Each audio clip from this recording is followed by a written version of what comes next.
Sterling Vane thought he was buying a city. He didn't realize he was buying his own cage. He stood in the mud of his failed $2 billion dream, screaming at the sky, while I sat in his private jet, ordering the pilots to fly to a destination he no longer owned. They called High-Chancellor Elara Vance a relic, a ghost of a dead legal system. Sterling laughed while he crushed the homes of 400 families. He thought the law was a toy for the rich. He didn't know he was playing with a surgical blade. Elara just at her Obsidian Hourglass Ring. The black glass caught the orange glow of the demolition fires. Sterling had bribed the clerks. He had forged the deeds. But he forgot one thing. The earth belongs to the banks. And Elara just became his banker. Watch closely. In the next few minutes, you will see how a maritime loophole can erase a billionaire's existence. This is not just revenge. It is a sovereign execution. Don't blink. The checkmate has already been played. The air in Charleston usually smells of salt and ancient jasmine. Tonight it smelled of wet asphalt and impending ruin. A fine, cold mist clung to the cobblestones of the historic district. It was the kind of rain that didn't just wet the skin. It soaked into the bones of the houses. 400 homes, 400 legacies, all of them standing in the path of a machine that didn't know how to feel. Sterling Vane did not walk through the mud. He glided over it. His Italian leather boots never seemed to catch the filth of the earth he was currently destroying. Behind him, the yellow giants waited.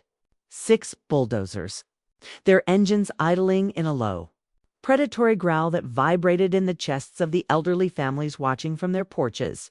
Sterling looked at them and saw nothing but data points. He saw an obstacle to his $2 billion city of glass. He saw the past, and he hated it for taking up space in his future.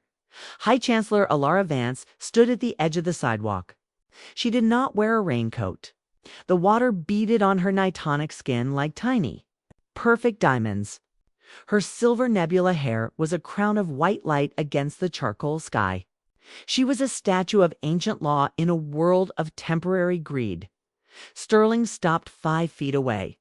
The hydraulic hiss of a nearby machine punctuated the silence. He reached into the pocket of his tailored coat and pulled out a single, crisp piece of paper. It was a buyout offer. He held it out with a sneer that didn't quite reach his eyes. His eyes were busy calculating the square footage of the ground she stood on. $1. Elara. His voice was thin, sharp, like a razor blade hidden in silk. That is the market value of a dead dream. Your neighbors have 30 minutes to vacate before the steel meets the wood. Sign the deed. Take the $1. And save me the paperwork of a forced eviction. The families on the porches held their breath. They looked to Elara. She was their anchor. The woman who had spent 30 years in the international court. The woman who knew the weight of a signature better than anyone on the planet. Elara did not look at the paper. She did not look at the bulldozers. She looked at Sterling. Her amber eyes were piercing. They held the warmth of a forge and the coldness of a tomb. Slowly, she raised her right hand. The light from a construction floodlight caught the obsidian hourglass ring on her index finger. The volcanic glass was so black it seemed to swallow the light around it. The ring was heavy. It carried the weight of 1,000 judgments. She didn't point it at him. She simply rested her hand against her chin. A gesture of contemplation. Speak of market value, Sterling, as if you understand the currency of this land. Her voice was a low, rich cello. It carried over the roar of the engines without effort. You think you have found a loophole, a clerical error in a 19th century ledger. You think because you bribed a man in a dusty basement, you have the right to erase for centuries of breath. Sterling laughed. It was a dry, brittle sound. I don't think, Elara. I know. The law is a living organism. And I am its evolution. These people are squatters on a map that I now own. My lawyers have spent 6 months turning their deeds into confetti. Now take the $1. Or get crushed by the progress you despise. Elara Vance did not blink. The rain continued to fall, washing the mud from her boots. Inside her mind, a different kind of engine was starting. She wasn't thinking about the houses. She wasn't thinking about the dollar. She was thinking about the Riparian Sub-Strata. She was thinking about the 3 words she had found in the Charleston Charter of 1,783 words that Sterling's high-priced legal team had missed because they were too busy looking at satellites to look at the Earth. Progress is a curious word, Elara said. She adjusted the obsidian ring, feeling the cold stone against her skin. Usually, it implies moving forward. But tonight, Sterling, you are moving toward a wall you cannot see. You believe you have voided their deeds, but you forgot to check who owns the silence beneath them. Sterling's smile faltered for a fraction of a second. He looked at the idling machines, then back at the woman who refused to tremble. The silence. What are you talking about? Sign the paper. Elara stepped forward. 1 inch, the movement was subtle, but the bulldozer seemed to grow quieter. No, a single word. It fell like a gavel in a silent courtroom. You have 30 minutes? You said? Elara asked, her voice turning cold. Then I suggest you use them to call your insurance providers. Because in 31 minutes, you won't just be an intruder. You will be a debtor. Sterling waved the paper in her face, his composure cracking. You're delusional. I have the title. I have the state police on standby. You have nothing but an old ring and a bunch of frightened old men. Elara looked past him, toward the ocean. The tide was coming in. The water was rising, dark and inevitable. She felt the vibration of the obsidian ring, or perhaps it was just the earth responding to her will.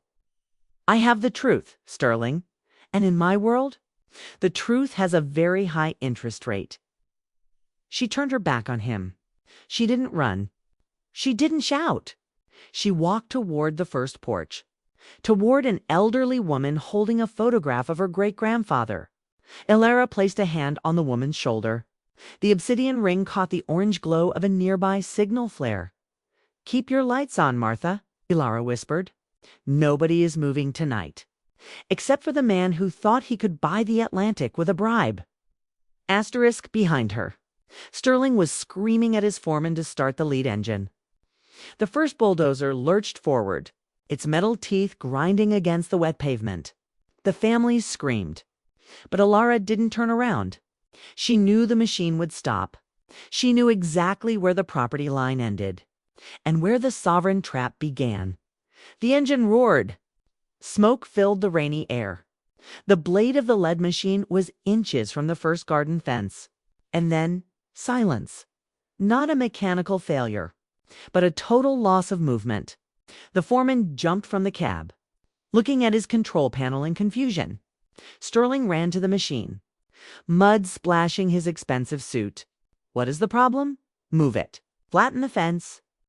The foreman looked at Sterling, his face pale in the construction lights. The GPS is locked, sir. It says we are in a restricted zone. The engine won't engage the drive. Sterling looked back at Elara. She was still standing on the porch, her silver nebula hair glowing in the dark. She looked at her watch. The 30 minutes were over. She raised her hand, the obsidian ring reflecting the flickering lights of the now-dead machines. The game had begun, and Sterling Vane was about to learn that High-Chancellor Elara Vance didn't play for dollars. She played for souls. The engine of the lead bulldozer didn't just stop. It surrendered. The silence that followed was heavier than the roar had been. It was the silence of a tomb. The rain continued to fall, a rhythmic tapping against the metal hull of the machines. Sterling Vane stood in the mud, his mouth open, a look of primal confusion crossing his face. High-Chancellor Elara Vance did not move from the porch. She stood with her hands clasped in front of her. The obsidian hourglass ring on her right hand caught the dim light of the street lamps. It didn't shine. It absorbed. She looked at Sterling as if he were a specimen in a jar. An interesting, but ultimately doomed experiment. The machines are smart. Sterling, her voice was as smooth, dangerous silk. They are programmed to recognize sovereign boundaries. Your software knows what your ego refuses to acknowledge. You are standing on ground that does not recognize your currency. Sterling found his voice. It came out as a snarl. I don't care about your riddles, Elara. I paid for this land. I have the digital deed. I have the backing of the governor. This is a technical glitch. Nothing more. He turned to his foreman, his face turning a bruised shade of purple. Get it moving. Override the GPS. Bypass the safety protocols. I want that wall down in 5 minutes. The foreman was shaking. His hands fumbled with a tablet. Sir, it's not just the GPS. The entire system is locked under a Tier 1 sovereign lien. The manufacturers. Server has flagged this coordinates as a high-risk litigation zone. We can't even start the auxiliary power. Elara stepped down from the porch. Her boots clicked against the whetstone. A sound of finality. She walked toward Sterling, stopping exactly at the edge of the property line. The air between them felt charged, like the atmosphere before a lightning strike. You have 24 hours, Sterling. She spoke softly, but every word felt like a physical weight. 24 hours to remove your equipment, to restore the fences, and to disappear from this district. If you are still here when the sun sets tomorrow, I will invoke the law of the silent anchor. Sterling laughed, a hollow, desperate sound. The law of the silent anchor. I've been in real estate for 20 years. I've bought and sold half of this coast. There is no such law. You're making up fairy tales to scare me. Lyra adjusted her obsidian ring. She looked at the ring, then at Sterling. You spent 20 years looking at the surface. Sterling, you studied the statutes written by men in suits. Men you could buy, but you never studied the Admiralty. Protocols of 1792. You never looked at the maritime foundations of this city. She leaned in closer. The scent of old parchment and cold rain followed her. This district was built on reclaimed tidal flats. Under the original charter, the land is not held in fee simple. It is held in trust, a ghost trust, created by families who knew that men like you would eventually come with machines and greed. Sterling sneered. He took a step toward her, invading her space. I don't care about ghosts. I care about progress. I have $2 billion of investor capital riding on this city. Do you really think a piece of paper from 200 years ago is going to stop me? It isn't a piece of paper, Sterling. Elara's eyes turned to cold amber. It is an anchor, a legal weight that has been sitting at the bottom of the system, waiting for someone to pull the chain. By voiding those deeds, you didn't just take their homes. You triggered a fiduciary reversion. You made the land a sovereign territory of the trust, and I am the High-Chancellor of that trust. Sterling's eyes narrowed. He wasn't listening. Not really. He was thinking about his margins. He was thinking about his reputation in the boardrooms of London and New York. He couldn't afford to be stopped by a woman with a silver afro and an old ring. This is my city, he hissed. I am the architect of the future. You are just a shadow of a past that is being paved over. He turned back to the lead bulldozer. He didn't call the foreman this time. He climbed into the cab himself. His expensive suit was ruined, covered in grease and red clay. He didn't care. He found the manual override key under the seat, a secret the manufacturer only gave to the owners. He jammed it into the slot and turned it. The machine groaned. A deep, metallic shriek echoed through the street. Black smoke billowed from the exhaust, choking the air with the smell of burnt oil. The engine roared to life. A violent, unstable sound. Sterling, stop. The foreman shouted. The hydraulic pressure is redlining. Sterling didn't listen. He gripped the levers, his knuckles white. He looked at Elara through the rain-streaked glass. He wanted to see the fear in her eyes. He wanted to see her run. He pushed the levers forward. The massive steel blade of the bulldozer began to move, slowly, relentlessly. It hit the first brick wall of a small garden cottage. The sound of crumbling stone was like a gunshot. Dust and ancient mortar filled the air, mingling with the rain to create a gray slime. The wall buckled. A century of history collapsed into a pile of red rubble. Sterling laughed, a manic, triumphant sound that could be heard over the engine. "See, your anchor is broken. I am the law here." Elara Vance did not move. She did not flinch as the debris settled near her boots. She stood perfectly still. She watched the dust rise. She watched the ruin of the house dot inside. Her heart was steady. She wasn't mourning the brick. She was counting. 1 million, 5 million, 10 million dot by breaking that wall. Sterling hadn't just committed a crime.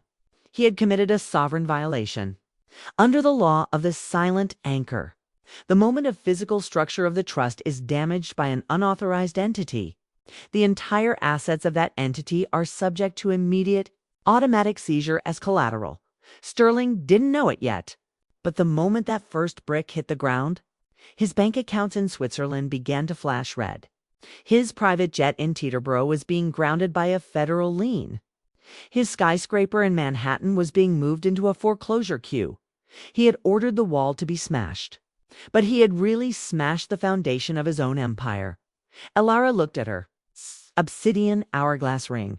She turned it once on her finger. The sand was falling. The trap was no longer being set. It was closed. "You had 24 hours, Sterling." She said it to the wind, because he couldn't hear her over the roar of his machine. "Now you don't even have the clothes on your back." She turned away from the destruction. She walked toward her car, a black silhouette against the gray rain. She didn't need to stay and watch him scream. The legal mechanics were already in motion. The gears of the old world were grinding the new world into dust. Sterling Vane was laughing in the cab of his machine. He thought he had one. He thought he had proven his power. He didn't realize that the silence was returning. And this time, it wouldn't just stop his machines. It would stop his life. Elara Vance sat in the back of her sedan. The scent of cedar and expensive leather greeted her. She took out a small, encrypted tablet. She watched as the first notification appeared. Asset seizure authorized. Primary account frozen. Corporate charter revoked. She leaned her head back against the seat, closing her amber eyes. The battle was over. The execution was just beginning. The elevator did not announce its arrival with a digital chime. It groaned with the mechanical fatigue of a machine that lived in the dark. 40 feet below the wet cobblestones of Charleston, the world changed. The sound of the rain vanished. The vibration of Sterling's bulldozers became a distant, irrelevant memory. The air here was stripped of humidity. It was dry, sterile. It tasted of filtered dust and the faint, sweet decay of 200 years of paper. High-Chancellor Elara Vance stepped out into the corridor. Her boots did not click on the floor here. They were silenced by a thick layer of industrial rubber designed to prevent static. The lighting was a dim, amber glow. Motion sensors flickered to life, casting long, distorted shadows against the reinforced steel walls. This was the subterranean registry of sovereign titles, a place that did not exist on any public map, a place where the digital world came to die, and where the physical truth was kept under lock and key. Elara adjusted the obsidian hourglass ring on her finger. The volcanic glass felt colder here. It was as if the ring recognized the environment. It belonged among the stones and the secrets. She walked with a measured, deliberate pace. Her mind was a sanctuary of logic, far removed from the chaos Sterling was creating on the surface. She knew that while Sterling was playing with steel, she was about to play with time. She reached the heavy, bronze door of Vault 14. There was no keypad, no biometric scanner. Those things could be hacked. They could be bypassed by men with enough money and a fast connection. Instead, there was a single, deeply carved keyhole. Elara reached into her inner coat pocket and pulled out a key made of cold-forged iron. She turned it. The sound of the tumblers falling was like the loading of a heavy weapon. Deep, solid, final dot. The door swung open on silent, greased hinges. Inside, the scent of vanilla and old leather was overwhelming. Shelves of mahogany rose to the ceiling, each one packed with ledgers that held the DNA of the American South. These were the ghost deeds, the records of land that had never truly been sold, only leased through centuries of conditional trusts. Elara moved past the shelves of the 1900s. She ignored the 1850s. She stopped at a section where the wood of the shelves was nearly black with age. The ledger of the 1812 Maritime Accords. It was a massive volume, bound in the skin of a deep-sea creature. Its spine was cracked. Its edges were worn by the hands of men who had been dead for 6 generations. It had not been opened since the year the British burned the capital. Elara reached for it. Her hand was steady. As her fingers touched the leather, she felt a phantom chill. The weight of the book was immense. It wasn't just paper and ink. It was the weight of 400 families. It was the weight of every promise Sterling Vane intended to break. She carried the ledger to a small, bare wooden table in the center of the room. She sat down, the silver nebula of her hair catching the single light bulb hanging above. She didn't open it immediately. She rested her hand on the cover, the obsidian ring pressing into the leather. She closed her eyes. She could feel the pulse in her fingertips, the rhythm of a predator who has finally cornered its prey.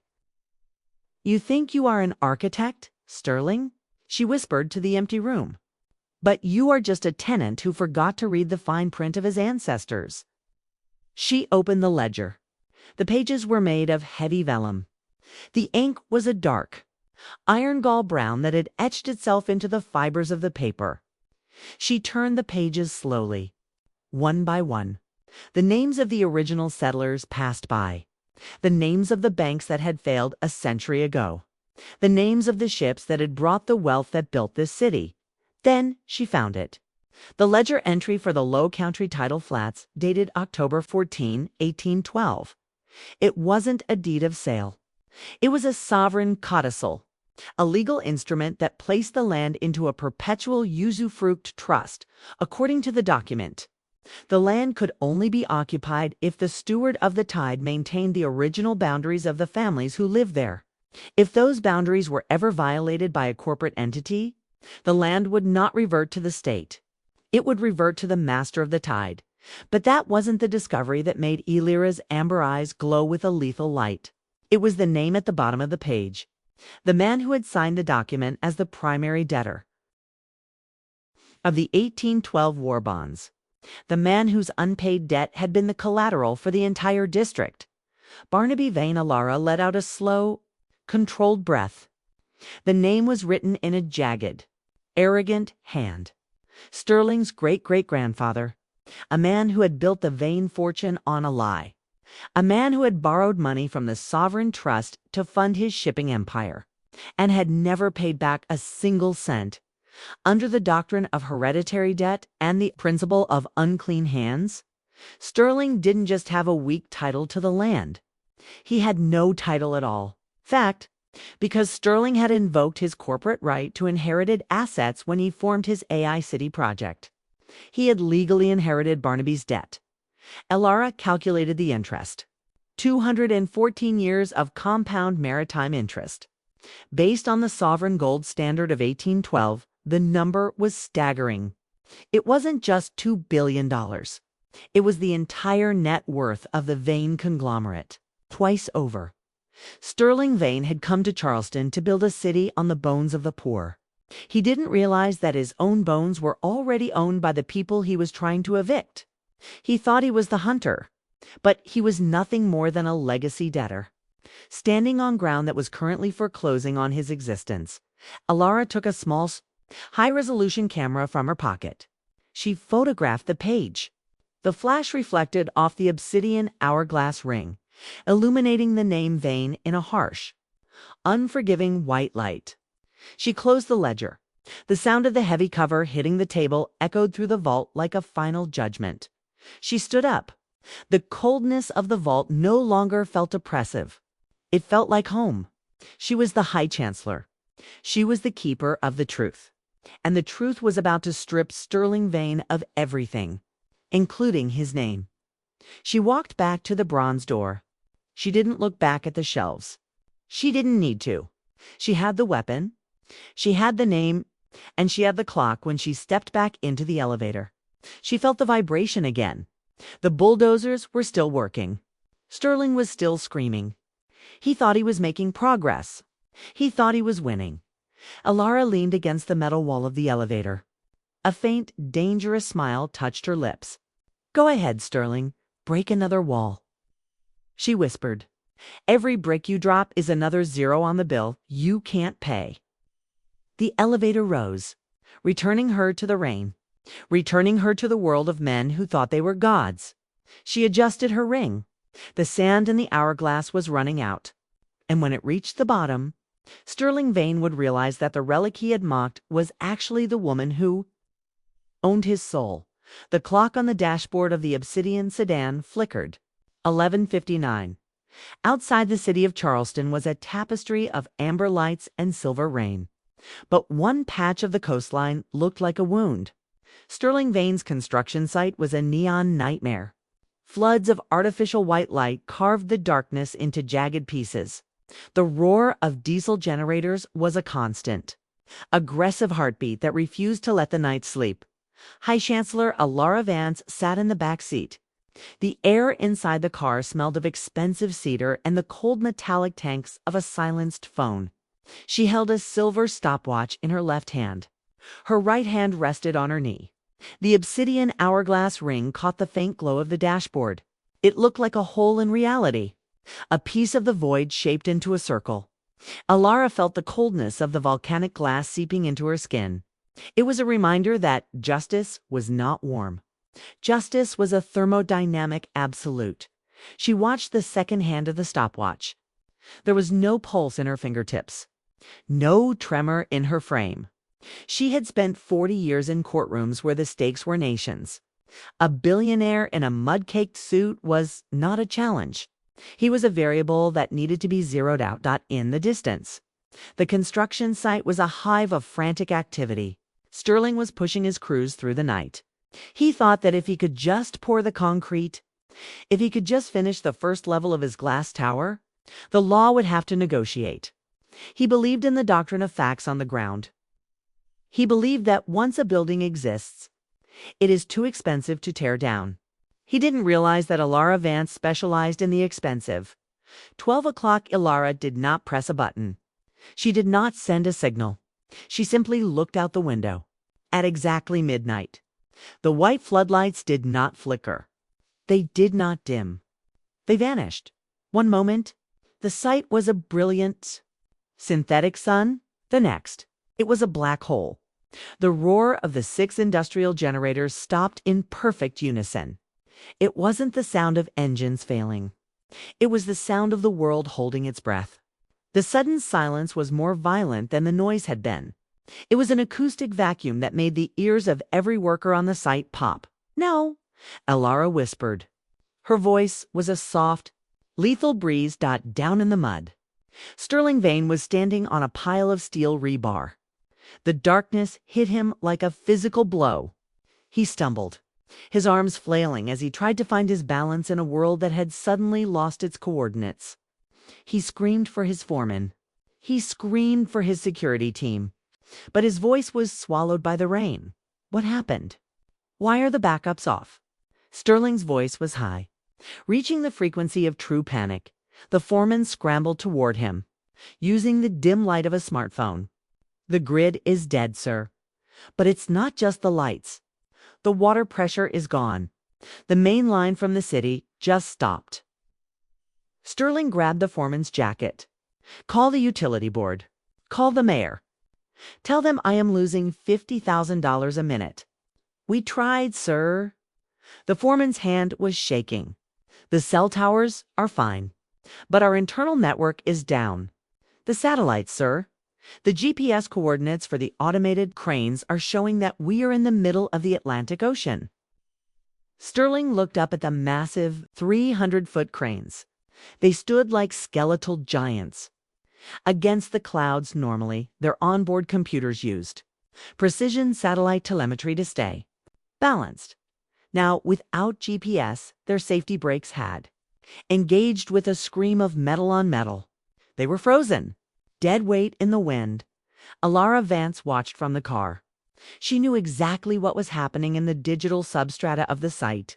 This wasn't a hack. This wasn't a cyber attack. This was a litigation lock under the sovereign trust codicil she had retrieved from the vault.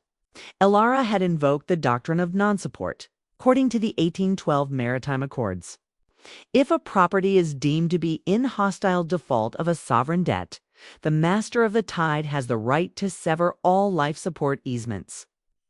Water, electricity, navigation data. These were not public utilities. For Sterling Vane, because he had broken the trust, he was legally considered a ship at sea, without a flag, and a ship without a flag has no right. To the harbor's resources, Elara picked up her phone. The screen showed a private line to the Charleston Commissioner of Public Works. The man answered on the first ring, his voice full of confusion and sleep. High-Chancellor, we're getting reports of a massive outage in the historic sector. My engineers say the grid is stable, but the construction site has simply disconnected. It hasn't disconnected, Commissioner, Elara said. She touched the obsidian ring. Feeling the sharp edges of the hourglass carving, it has been quarantined under the sovereign authority of the silent anchor. The site is now an entity. You are instructed to maintain the severance until further notice. But the mayor is already calling. Sterling Vane is threatening to sue the city for billions. Let him sue. Elara's voice was cold, implacable. By the time his lawyers find a court that has jurisdiction over a sovereign trust, his company will have been liquidated to pay the interest on his great-grandfather's debt. Do your job, Commissioner. Let the darkness do its... She ended the call. Outside, the chaos was intensifying. The workers were abandoning the site. The sound of boots splashing through the mud and the distant shouts of men fleeing the cursed ground filled the night. In the center of the dark pit, Sterling Vane stood alone. The light from his own phone was the only thing visible. He looked small. He looked like a man who had tried to build a mountain out of sand. Elara leaned forward. Addressing her driver, "Take me to the docks. I want to see the tide come in." The car moved smoothly away from the curb. The headlights swept over the construction gate. Sterling Vane caught a glimpse of the black car. He saw the silver nebula of Elara's hair through the tinted glass. He saw the glint of the obsidian ring as she raised a hand to adjust her seat. He ran toward the gate, screaming her name, slipping in the red clay he had fought so hard to own. But Elara did not look back. She was already calculating the next move. The power was out. The water was gone. The machines were dead. But Sterling still had his money. He still had his offshore accounts, his digital fortresses. He thought his wealth was his armor. He didn't realize that Elara Vance spent the last hour turning his wealth into a tether. The blackout wasn't just about the lights. It was about the isolation. By severing his connection to the city, she had legally defined his project as a foreign entity. And under the global banking protocols of 2024, a foreign entity in default is subject to immediate margin call. At this very second, in a server room in Zurich, an algorithm was noticing the change in the site's status. It was seeing the sovereign lien flag. It was seeing the utility severance notice. And it was doing what every bank does when it smells blood. It was pulling back the line. Sterling Vane reached the gate just as Elara's car vanished around the corner. He fell to his knees in the mud. His phone began to vibrate. Message after message. Insufficient funds, account frozen. Credit facility suspended. The $2 billion project was no longer a city of the future. It was a tomb. And the only person with the key to the lights was the woman he had called a relic, Elara. Vance watched the raindrops race down the window. The silence of the car was perfect. The silence of the site was absolute. The master of the tide was moving. And the tide did not care about billions. It only cared about the return to the original state. 24 hours, she whispered. I gave him 24 hours to retreat. Now he will spend the rest of his life trying to find the shore. The storm had retreated to the horizon, leaving behind a sky the color of a bruised plum. In the gardens of Elara's coastal estate, the air was thick with the scent of night-blooming jasmine and the sharp, metallic temps of the salt spray. The only sound was the rhythmic lap of the tide against the stone seawall. It was a constant, patient heartbeat, a reminder that nature does not negotiate with builders. High-Chancellor Elara Vance sat at a small, wrought-iron table. She was wrapped in a robe of royal purple silk that seemed to absorb the twilight. Her silver nebula hair was illuminated by the soft glow of a single lantern. She held a cup of Earl Grey tea, the steam rising in a thin, elegant ribbon. On her right hand, the Obsidian Hourglass Ring was a dark anchor. She watched the water. She was not waiting. She was observing the inevitability of the trap. The silence of the garden was shattered by the sound of tires screaming against gravel. A heavy car door slammed. Sterling Vane did not walk into the garden. He invaded it. He was a vision of total collapse. His $5,000 suit was caked in dried red clay. His hair was matted with sweat and rain. His eyes were bloodshot. The eyes of a man who had watched his digital empire vanish in a single midnight heartbeat. Dot! He reached the table and slammed his hands down. The tea in Elara's cup didn't even ripple. What did you do? His voice was a jagged, raw rasp. My accounts are frozen. My site is black. My lead engineer is in a jail cell for a building permit violation that didn't exist 2 hours ago. What did you do to my project? Elara did not look up from the water. She took a slow, measured sip of her tea. The warmth of the liquid was a sharp contrast to the cold calculation in her mind. I didn't do anything to your project, Sterling. Her voice was a calm, resonant cello. I simply stopped protecting it. You wanted to operate outside the trust, so I moved the trust away from you. Sterling grabbed a chair and yanked it out, sitting down with a violence that made the iron groan. You think you can bankrupt me with a few frozen accounts? I have lines of credit in Singapore that you can't touch. I have private equity partners who will sue this city into the Stone Age. I'll have the power back on by dawn. Elara finally turned her head. Her amber eyes locked onto his. There was no anger in her gaze, only a deep, terrifying clarity. You still don't understand the geography of your failure. She raised her right hand, pointing the obsidian hourglass ring toward the dark expanse of the Atlantic. Look at the tide, Sterling. It's coming in. Can't care about the water. Sterling screamed. I own the land. I have the deed. 200 acres of the most valuable real estate on the East Coast. You bought the land, Elara said. She paused, letting the sound of the waves fill the gap. But you forgot about the water. She reached into a leather folder on the table and pulled out a map. It was a surveyor's chart from 1783, overlaid with modern satellite coordinates. She slid it across the table. The obsidian ring caught the lantern light as she traced a thin, blue line that circled Sterling's entire construction site. It's your property line, she said. And this blue line? This is the Riparian Sub-Strata. Under the original sovereign grant, the land you bought is defined as an alluvial deposit. Sterling stared at the map, his brow furrowing. So what? It's a legal term for soil moved by water. It doesn't change my ownership. It changes everything. Elara leaned forward. The scent of her tea mingled with the scent of his desperation. Under the law of the silent anchor, alluvial land is only valid as long as it is connected to a public easement. But the strip of earth beneath the main access road, the ground where your power lines, your water pipes, and your fiber optic cables are buried, that land is not alluvial. She tapped a specific point on the map. It is a tidal flat. And according to the 1812 codicil, I bought that strip of earth 6 months ago, personally, through a private trust. Sterling's face went pale. The realization began to crawl up his spine like a cold insect. You bought the road. I bought the earth beneath it, Elara corrected. I invoked a Tier 1 easement revocation because you violated the fiduciary duty of the trust by demolishing those homes.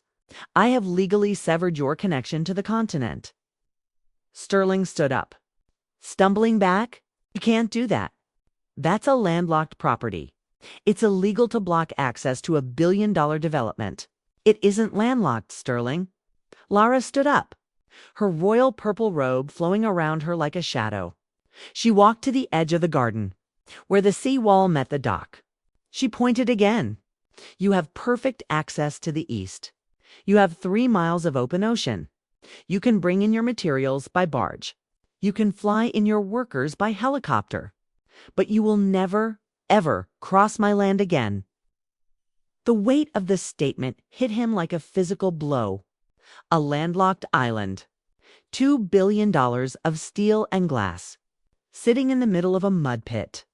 With no electricity, no water, no sewage, and no road. The cost of logistics alone would eat his remaining capital in weeks. The project was dead. Not because of a lawsuit, not because of a protest, but because he had forgotten that the earth is not a static thing. It is a series of layers, and Elara Vance owned the one that mattered. "You're a monster," Sterling whispered. His arrogance had been stripped away, leaving only the hollow shell of a man who realized he had been outplayed by a master. Elara looked at her. "It's a sand with all-glass ring." The sand was almost gone. "I am a High-Chancellor, Sterling. I protect the legacy of those who cannot protect themselves. You came here to build a city of the future on the graves of the past. I simply reminded you that the past still holds the keys to the gate." She turned her back on him. "Get out of my garden, Sterling. The tide is high, and you have a very long swim ahead of you." Sterling Vane stood in the dark. The sound of the ocean was no longer a background noise. It was a roar of defeat. He looked at the map, then at the dark house on the hill. He was a billionaire on paper, but in this garden, under the gaze of Elara Vance, he was nothing but a trespasser. Elara sat back down. She picked up her tea. It was still warm. She watched him stumble back toward his car. She watched the lights of his vehicle fade as he drove away from the only person who could save him. She knew he would try to fight. He would call his lawyers. He would call the governor. But the law of the silent anchor was older than the state. It was a sovereign absolute dot inside her mind. The checklist was nearly complete. The project was halted. The accounts were frozen. The road was closed. Now there was only one move left. The margin call, the moment when Sterling's partners realized their investment wasn't in a city, but in a tomb. Elara Vance closed her eyes, listening to the water. The Matriarch's will was moving with the tide. And the tide was never late. The industrial docks of Charleston did not feel like a place of business tonight. They felt like a gallows. The air was thick with the scent of oxidized iron, wet hemp ropes, and the heavy sulfur temps of the receding tide. In the distance, the skeletal cranes of Sterling's project stood motionless. Their red aviation lights blinked like the dying pulses of a giant. The world was quiet, except for the rhythmic, metallic clanking of a loose chain against a steel piling. It was a lonely, hollow sound. The sound of a machine that had no purpose left. High-Chancellor Elara Vance stood at the edge of the pier. She looked out at the dark water. The wind whipped her charcoal trench coat around her legs, but she remained centered. Her silver nebula hair was the only bright thing in the darkness. She raised her right hand to adjust the collar of her coat. The Obsidian Hourglass Ring caught the faint green glow of a navigation buoy. The black glass looked like a drop of ink frozen in time. It was heavy, a physical reminder of the gravity of her position. Elara felt the cold, smooth surface of the ring against her skin. It was the same temperature as her resolve. Sterling Vane approached from the shadows. He didn't run this time. He walked with the stiff, unnatural gait of a man who is holding himself together by sheer force of will. His eyes were hollowed out. dark pits of exhaustion and simmering rage. He looked at the water, then at Elara. He didn't speak. He waited. The silence between them stretched, tight as a wire about to snap. "You think a road is enough to stop me?" Elara, his voice was a ghost of its former self, thin and brittle. "I spent 4 hours on the phone with the governor's legal team. They've already drafted the emergency easement order. By sunrise, I'll have the National Guard paving a temporary path through your little strip of dirt. You can't stop the flow of a billion-dollar economy with a 19th century map." Elara did not turn to look at him. She watched a piece of driftwood swirl in the black. Current below. "The governor is a man who thinks in 4-year cycles, Sterling." Her voice was a calm, resonant vibration that seemed to come from the earth itself. "He understands politics. He understands optics. But he does not understand the substrata. He is trying to give you a path on the surface. But your problem, Sterling, is much deeper than the surface." Sterling stepped closer, his boots crunching on the gravel. "What are you talking about? I have the resources. I have the engineers. If I can't go over your land, I'll go under it. We're already preparing the boring machines." Elara finally turned. Her amber eyes were piercing. They held the light of 1,000 years of law. "You are already under my land, Sterling, and that is exactly why you have already lost." She reached into her coat and pulled out a heavy, brass-bound cylinder. She unscrewed the cap and slid out a blueprint that was not made of paper. It was a sheet of translucent, ancient vellum. She held it up, the green light of the buoy shining through it. "Look closely. Sterling, this is the Riparian Sub-Strata chart for the Charleston Basin." She pointed with her right hand, the obsidian ring casting a sharp shadow across the lines. "When you built your city, you focused on the vertical. You looked at the skyline. You looked at the foundations. But you forgot to ask who owns the space between the soil and the bedrock." Sterling's eyes flickered across the chart. Confusion, fighting with a growing, primal fear. "The city owns the utility corridors. That's standard municipal law. I have a perpetual license for water, power, and fiber. The city owns the pipes, Sterling, but they do not own the void the pipes sit in." Elara's voice dropped an octave. It was the sound of a judge delivering a life sentence. "According to the Maritime Charter of 1783, the earth beneath the tidal line is classified as sovereign silt. It is a non-transferable asset held by the High-Chancellor's trust. The city has a surface easement, yes, but they do not have a substrata right-of-way for high-capacity industrial utilities." She traced a circle around his project. "Every gallon of water, every kilowatt of electricity, every byte of data that enters your site travels through my substrata. For 30 years, this trust has allowed the city to use that space for free because they served the people. But your city, your glass tower, it serves no one but your ego." Sterling reached for the chart, but Elara pulled it back with a fluid, disdainful grace. "You're lying. That's a legal technicality. No court in the country would uphold a severance of basic utilities based on a 200-year-old silt charter. Court doesn't need to uphold it. Sterling, the contract is self-executing." Elara looked at her watch. "In exactly 45 seconds, the fiduciary duty of the trust will undergo a status reversion because you have violated the environmental safety protocols of the riparian zone by dumping construction runoff into the marsh. I have a legal obligation to protect the substrata, and the only way to protect it is to evacuate the foreign elements within it. You can't just turn off a city," Sterling whispered. "I am not turning off a city," Elara said. She raised her hand. The obsidian ring was now at eye level. "I am simply reclaiming my property. You are a trespasser in the deep earth, Sterling, and I am the landlord." She reached into the pocket of her coat and pulled out a small, encrypted transponder. It was a simple device. One button, one light. She looked at Sterling. She saw the exact moment the realization hit him. He saw the trap. He saw the months of planning, the years of quiet observation. He saw that he wasn't being sued. He was being erased, Elara. Wait, the arrogance was gone. His voice was a plea, a desperate, raw sound. We can negotiate. I'll give the families double what their homes are worth. I'll build a park. I'll name the tower after you. Just don't do this.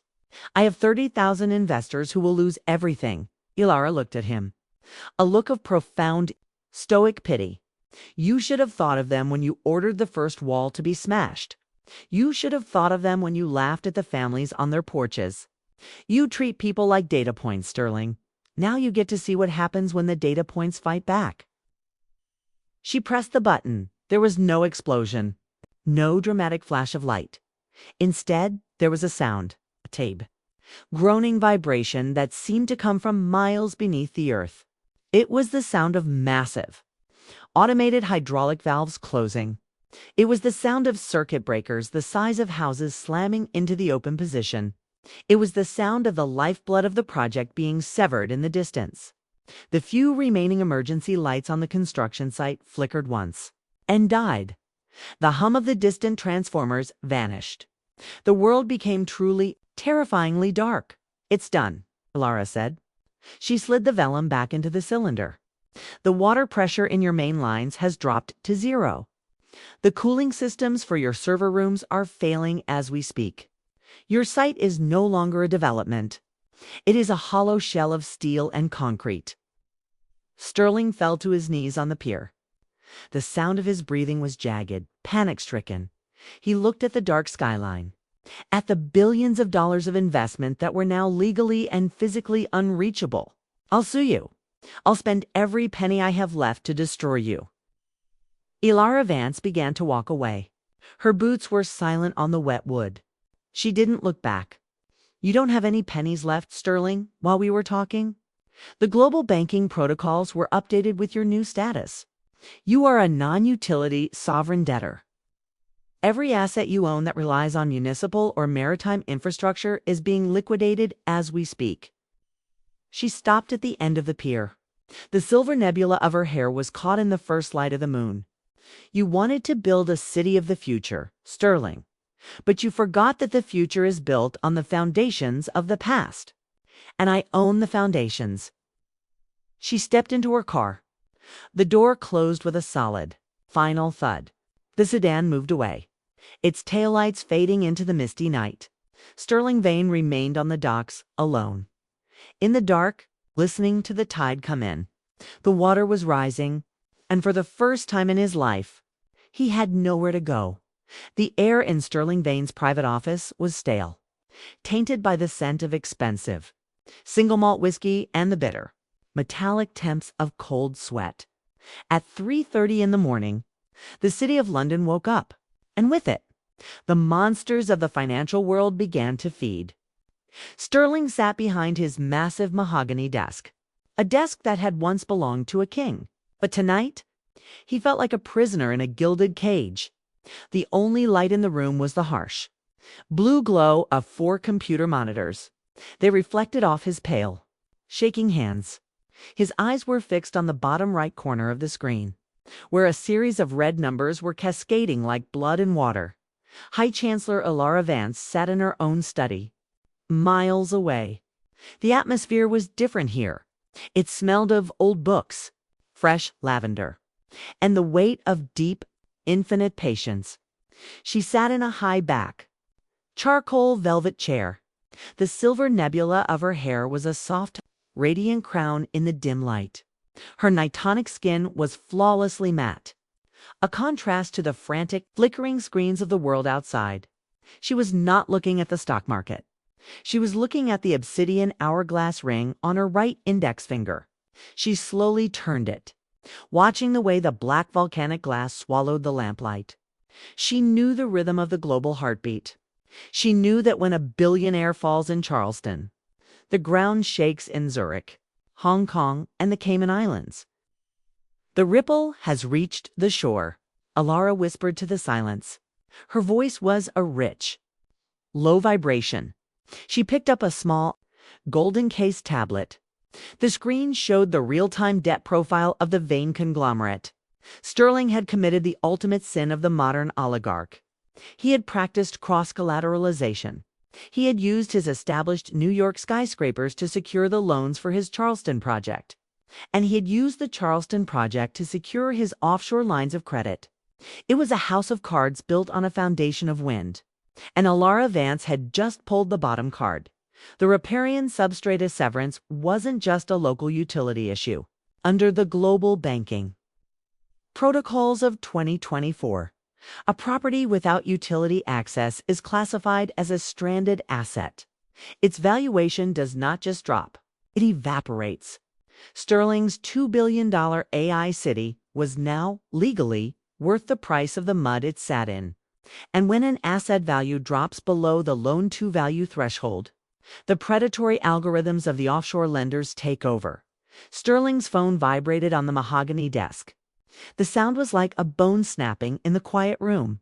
He picked it up, his thumb trembling as he swiped the screen. It was an encrypted message from the Silver Oak Syndicate in the Cayman Islands. Margin call, total exposure, $500 million, remittance required. Within 4 hours, failure to remit will trigger automatic foreclosure on all secured assets. Sterling felt his pulse jump in his neck. A frantic, stabbing rhythm for hours. He hissed to the empty room. They want $500 million in 4 hours. He threw the phone onto the desk and lunged for his keyboard. He had a contingency fund, a private, triple encrypted account in the British Virgin Islands. $60 million in liquid cash. Another $400 million in short-term treasury bonds. It was his lifeboat fund. The money he kept for the day the world decided to turn against him. He entered his biometric credentials. His eyes were scanned. His thumbprint was mapped. The screen pulsed with a soft green light. Assessing sovereign account 709.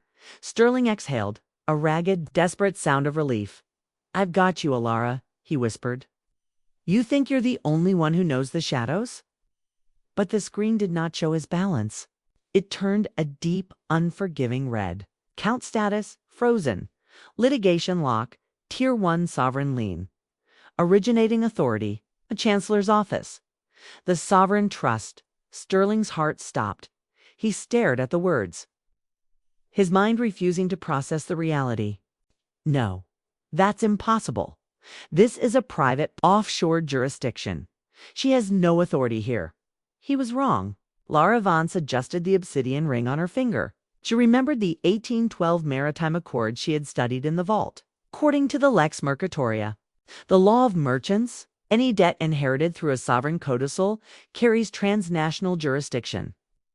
Because Sterling had claimed Barnaby Vane's shipping fortune to build his empire, he had also claimed Barnaby's liability to the sovereign trust.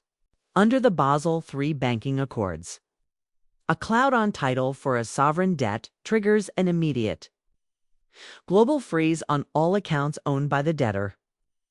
It was a financial quarantine. Elara watched the digital clock on her desk. 3:45 a.m. The lenders in London were already calling their lawyers. They didn't care about the AI city. They didn't care about the families in Charleston. They only cared about the $500 million. And they knew that if Sterling couldn't pay, they could seize his Manhattan skyscraper, his fleet of private jets, and his collection of fine art. The wolves were circling the wounded stag, and Elara Vance was the one who had sharpened their teeth.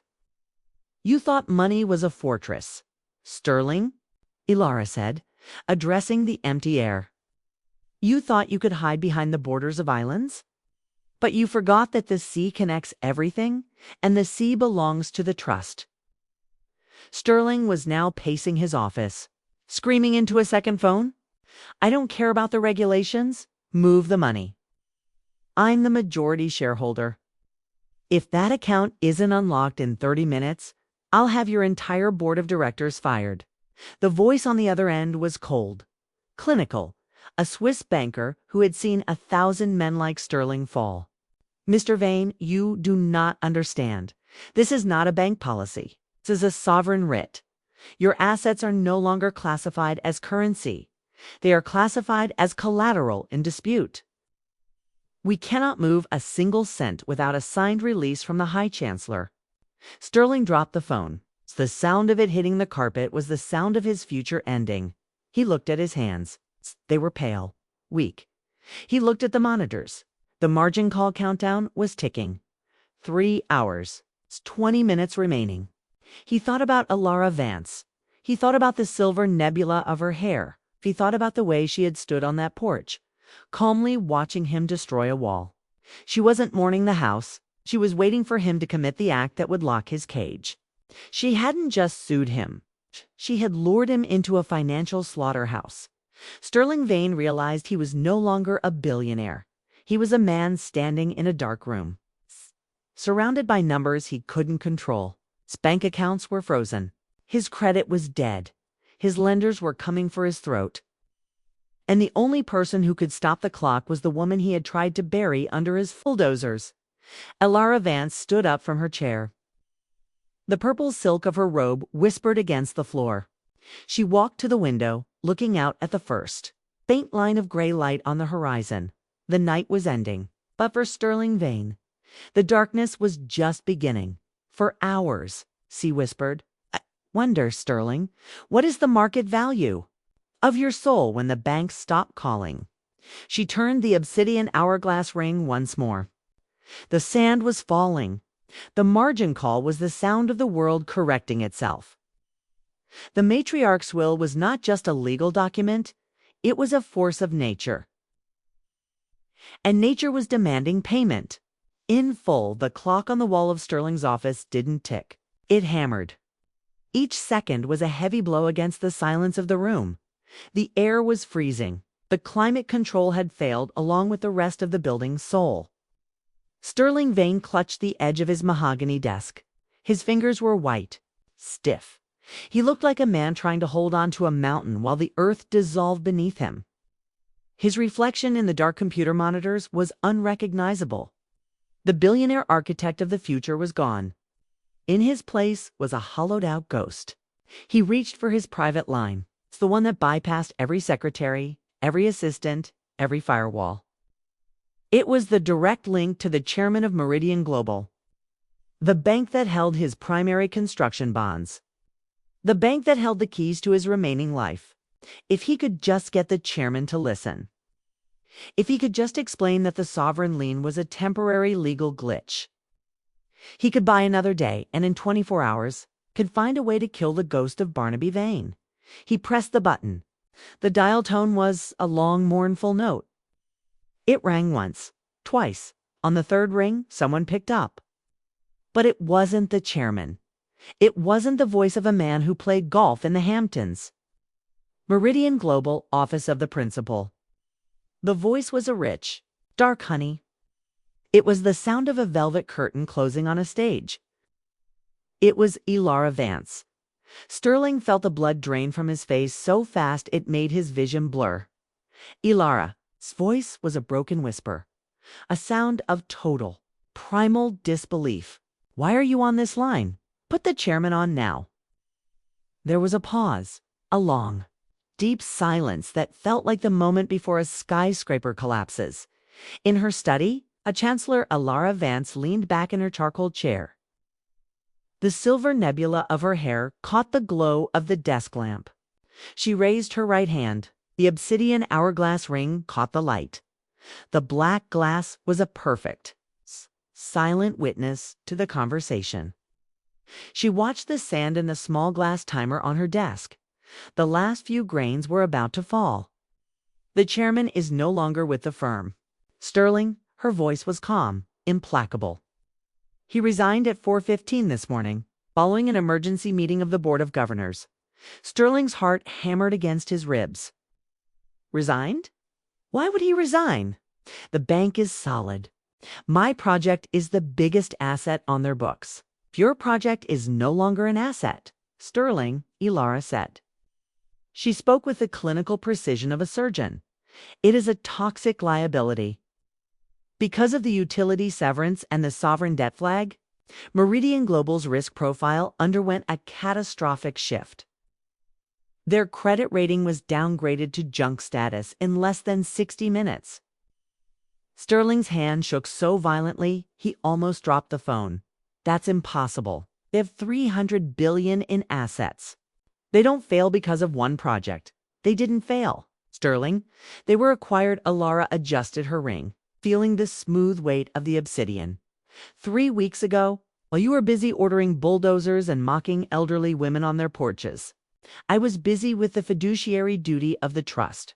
I realized that the only way to ensure the safety of the district was to own the debt that threatened it. Sterling's mind raced, trying to find a way out.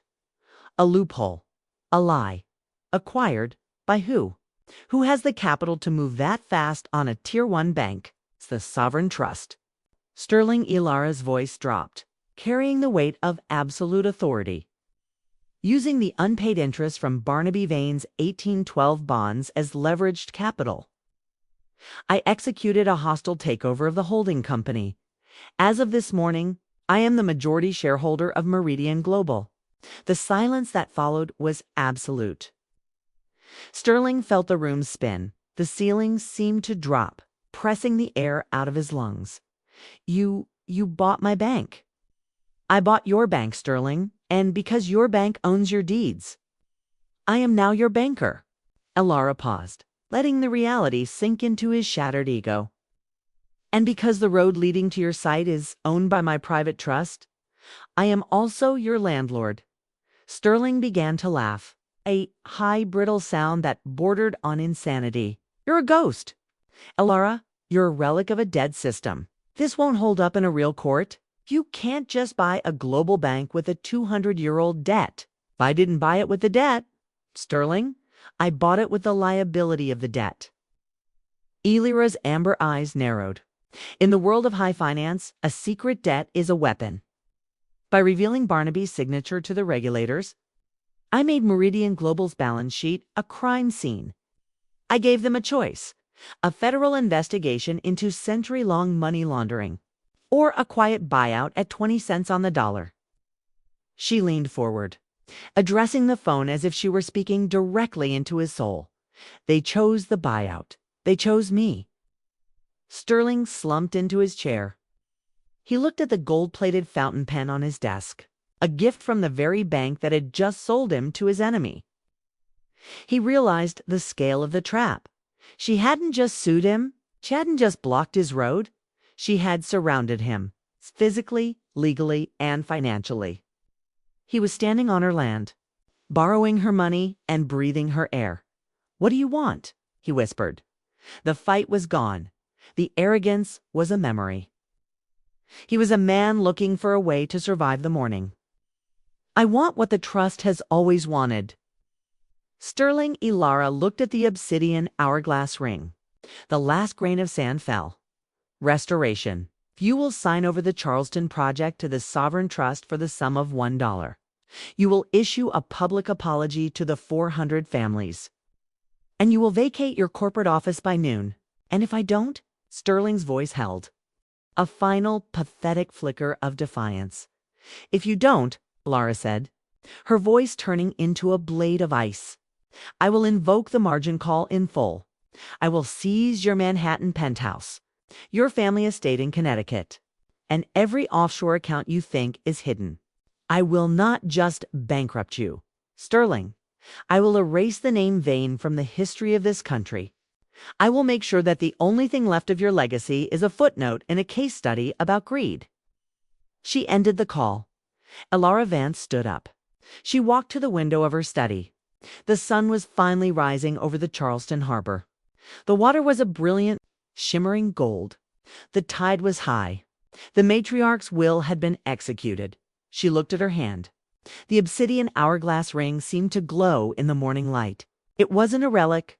It was a compass, a tool for a world that had lost its way.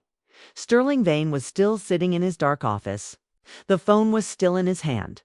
He looked at the piece of paper on his desk. The $1 buyout offer he had tried to give to Elara Vance. He picked it up. His hands were shaking so hard the paper rattled. He realized that the dollar was the only thing he had left. Elara Vance watched the first light hit the spires of the historic district. The houses were still there. The families were still there. The past had survived the future. And the future. From now on, we'd have to ask for permission.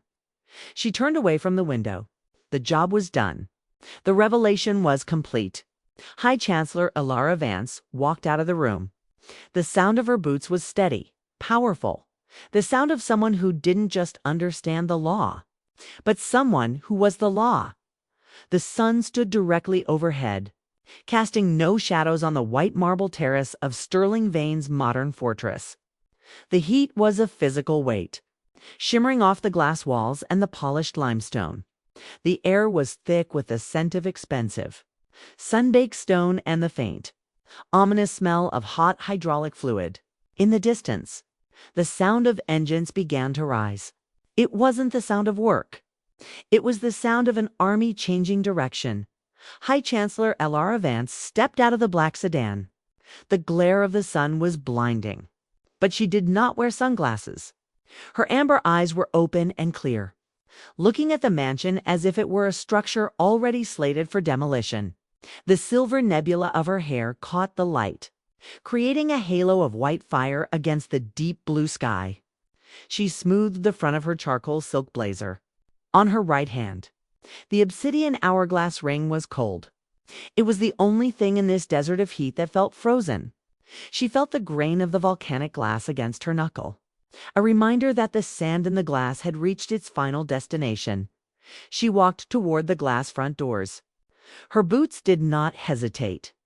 She didn't ring a bell. She didn't wait for a servant. She simply walked inside, her presence filling the minimalist foyer like a storm filling a canyon. Sterling Vane was standing in the center of the room. He was holding a glass of scotch, but he wasn't drinking. He was staring at a folder on the coffee table. The blue folder from the High-Chancellor's office. The folder that contained the end of his life as he knew it. He looked at Elara as she entered. His eyes were wide, dilated. The eyes of a man who had spent the last 6 hours realizing that the exits were all locked. "You really did it." His voice was a hollow, dry whisper. "You bought the bank.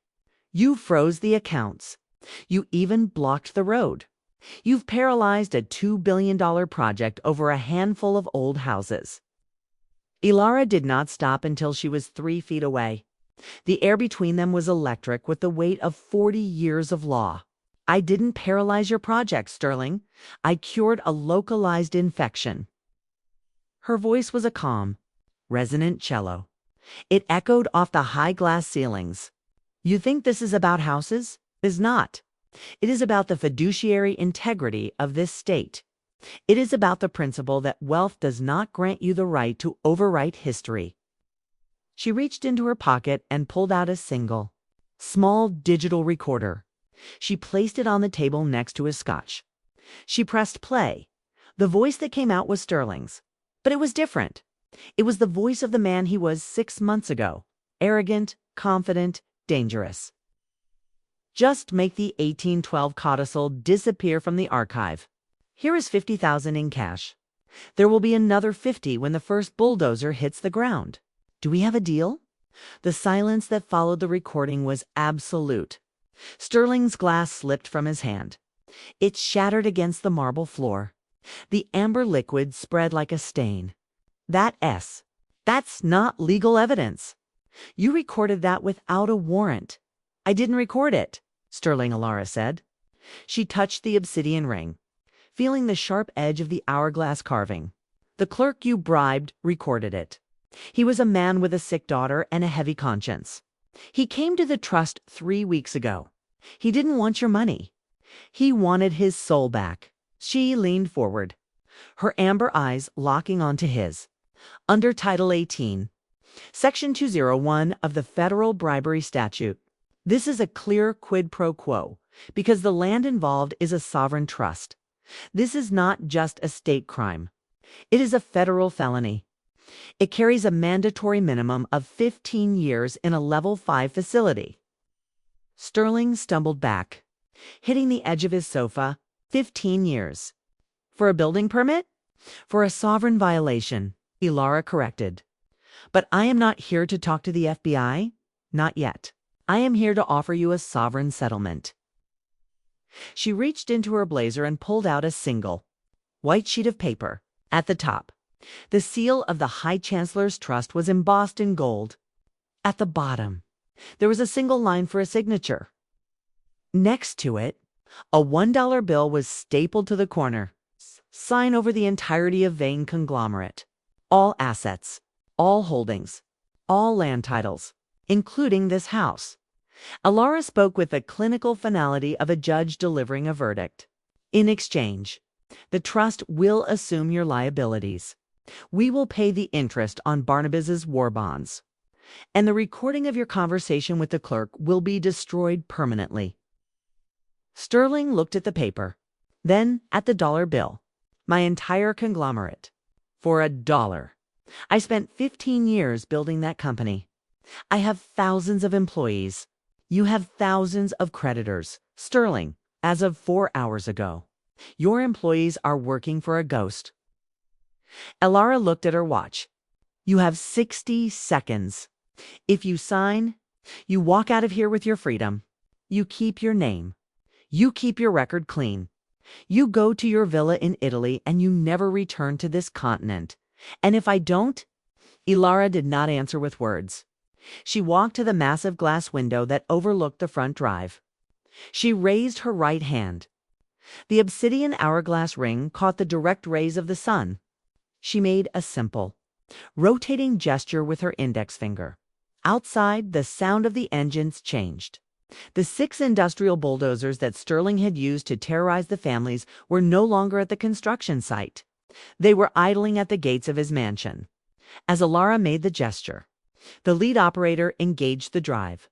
The massive steel blades dropped, grinding against the expensive, white gravel of his driveway. The machines did not move toward the city. They turned in perfect unison. Their blades were now facing the glass and steel walls of the Vane mansion. The vibration shook the floor beneath Sterling's feet. They are waiting for my signal, Sterling, Elara said, her back to him as she watched the machines. If I drop my hand, they will begin the demolition of this house while you are still standing in it. By sunset, this entire property will be a pile of recycled glass, and the FBI will be waiting at the gates to collect the man who tried to bribe his way into the future. Sterling looked at the machines. He looked at the blades. He looked at the woman who controlled them. He realized that his wealth was gone. His power was gone. His influence was gone. All he had left was his physical freedom. He grabbed a pen from the table. His hand was shaking so violently he had to use both hands to steady it. He signed the paper. The signature was a jagged, ugly scrawl, a mirror of the man he had become. Elara turned from the window. She walked to the table and picked up the paper. She examined the signature. She took the $1 bill and placed it on the table. The transaction is complete, she said. She did not look at him. She did not say goodbye. She walked toward the door, the paper held firmly in her left hand. The obsidian ring on her right hand seemed to pulse with a dark, satisfied light dot as she reached the sedan. She looked back one last time. Sterling Vane was standing behind the glass wall. He looked small. He looked like a man who had finally realized that the law is not a tool for the rich. It is a cage for the arrogant. Turn them around. Elara said to her driver, "Take the machines to the historic district. We have 400 fences to repair and a city to restore." The sedan moved away. The bulldozers followed, rolling back toward the neighborhood they had almost destroyed. The matriarch's will was signed. The conglomerate was gone. The families were safe. And High-Chancellor Elara Vance was just getting started. The morning sun broke over the Atlantic with a violent, beautiful clarity. It was the kind of light that stripped away the shadows of the night, leaving nothing but the cold, hard truth. In the historic district, the silence was absolute. The bulldozers were gone. The dust had settled. The air smelled of salt, wet earth, and the faint, Sweet scent of victory. High-Chancellor Elara Vance stood on the sidewalk. Her charcoal blazer was crisp, impeccable. Her silver nebula hair caught the early rays, glowing like a halo of ancient wisdom. Her nitonic skin was radiant in the dawn. She looked at the first house, the one Sterling had tried to break. The garden fence was shattered, but the foundation held. The house was still standing. Sterling Vane stood at the end of the block. He was standing by a rusted metal sign for a regional bus stop. He carried no luggage. He wore no designer suit. He was wearing a cheap, gray tracksuit provided by the local precinct. In his hand, he clutched a single, blue piece of paper. It was a one-way ticket to a town he had never heard of. It was all the sovereign trust had left him. $1 for his conglomerate, and a bus ticket for his pride. Elara Vance did not look at him. She did not need to. She had already removed him from the map. In her world, a man without a legacy is a man who does not exist. She turned her attention to the small crowd gathering on the porches. The 400 families were coming out into the light. They moved slowly, hesitantly. They looked at the empty spaces where the machines had been. They looked at the woman with the obsidian hourglass ring. Elara raised her right hand. The black volcanic glass of the ring caught the direct light of the sun. It did not swallow the light this time. It reflected it. A dark, polished mirror of justice. She felt the cool weight of the stone against her skin. The hourglass was full again. The time of the predator was over. The time of the protector had returned. She reached into a heavy leather briefcase held by her assistant. She pulled out a stack of documents. Each one was bound in cream-colored silk. Each one bore the gold-embossed seal of the sovereign trust. Martha. Elara's voice was a warm, resonant vibration. It carried through the morning air like a bell. The elderly woman stepped off her porch, her eyes wet with tears. Elara handed her the first document. This is a certificate of absolute fee, simple. Under the status reversion of the 1812 codicil, your home is no longer subject to municipal liens. It is no longer subject to corporate acquisition.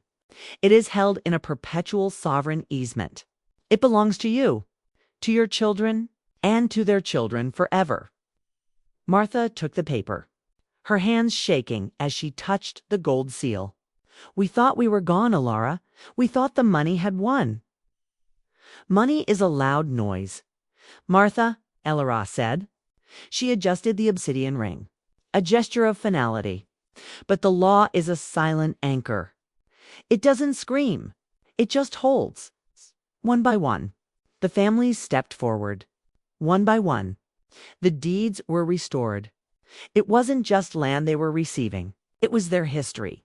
It was the right to exist in the space where their ancestors had breathed. It was the restoration of a world that Sterling Vane thought he could pave over with glass and greed. In the distance, the sound of a heavy diesel engine approached. It wasn't a bulldozer. It was the city bus. It pulled up to the rusted sign where Sterling was waiting. The driver didn't look at him. The few passengers on board didn't look at him. To them, he was just another man at the end of his luck. Sterling Vane looked back at the district. He looked at the houses he had called relics. He looked at the woman who had dismantled his empire with a 18th century ledger. He realized that his city of the future was a dream. But the sovereign peace of Elara Vance was the reality. He stepped onto the bus. The doors closed with a hiss of air. The machine moved away, vanishing into the morning traffic. Sterling Vane was gone. Elara Vance watched the bus disappear. She didn't feel triumph. She felt the quiet satisfaction of a job well done. She looked at the obsidian hourglass ring. She remembered her father's voice, telling her that power is a loan from the future. She had repaid the loan today. She walked to her car. The black sedan was waiting, its engine silent. She stopped at the door and looked back at the 400 houses. The families were talking now, laughing. The sound of community was returning to the streets. The matriarch's will had been done. Where to? High-Chancellor. Her driver asked. Elara sat in the back seat. The scent of cedar and old books greeted her. She leaned her head back, closing her amber eyes. The sun was high now. The shadows were short to the vault, she said. We have a new entry to make in the ledger of 1812.